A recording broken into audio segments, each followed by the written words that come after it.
Welcome back to the Bellagio for your update of the Bellagio Cup III Tournament Series. Last night, event number 14, a $2,500 buy-in, final table concluded. It came down to Mats Ram and Carlos Citron heads up.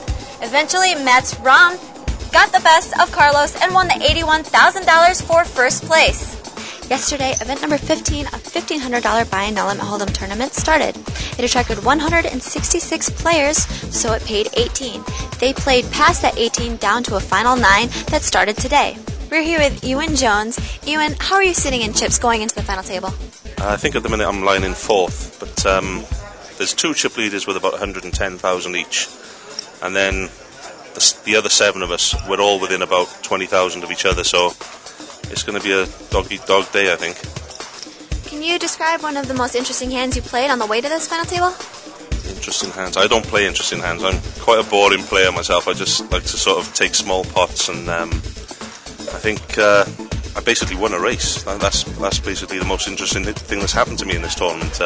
My ace-king, I think, outdid pocket jacks along the way, and that's what basically got me my stack. We're here with James English, one of the shorter stacks of the tournament. James, how are you going to turn that short stack around to win that first place prize? I have a very simple strategy. I'm just going to get lucky. That's how I always do it. I'll wait till I have the worst hand, I'll shove it all in, I'll get called, and I'll suck out. Are you just saying that because everybody else at the final table is listening to what you're saying? Pretty much, yeah. That's why I'm saying it.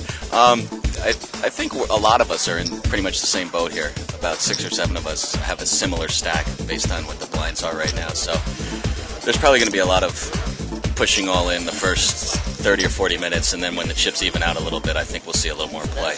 We're here with Stephanie Dow. Stephanie, how are you doing in chips going to the final table? I got about 42,000. Okay, well, you're definitely the only girl at the table. How are you going to overcome these boys to win the first place prize of $105,000? I just need more luck.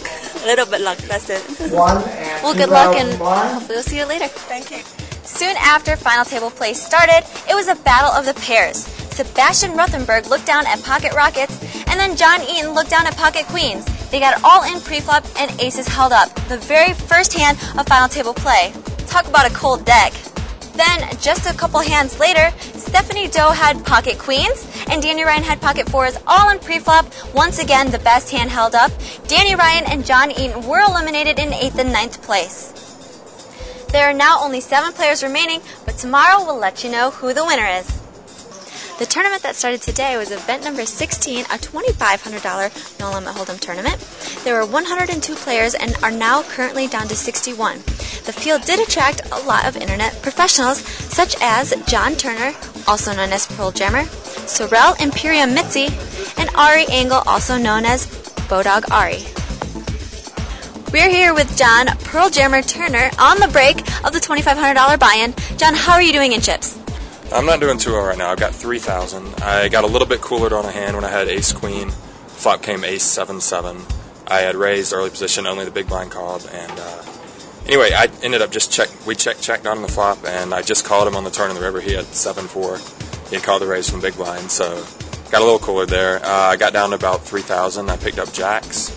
Somebody raised early position. I just called. The flop came 6 high. He bet out pot, and just because of his image, I folded the jacks and he showed me aces. So I'm still in the tournament because of that. But wow! So both hands you flopped a great flop for jacks, a great flop for ace queen.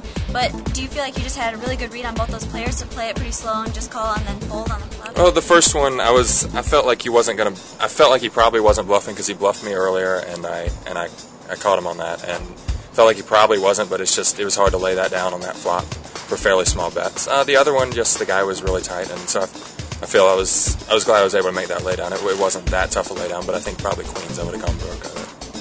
Thanks for tuning in to our updates of the Bellagio Cup III Tournament Series. I'm Christy Arnett for Card Player TV. I'll see you at the poker tables.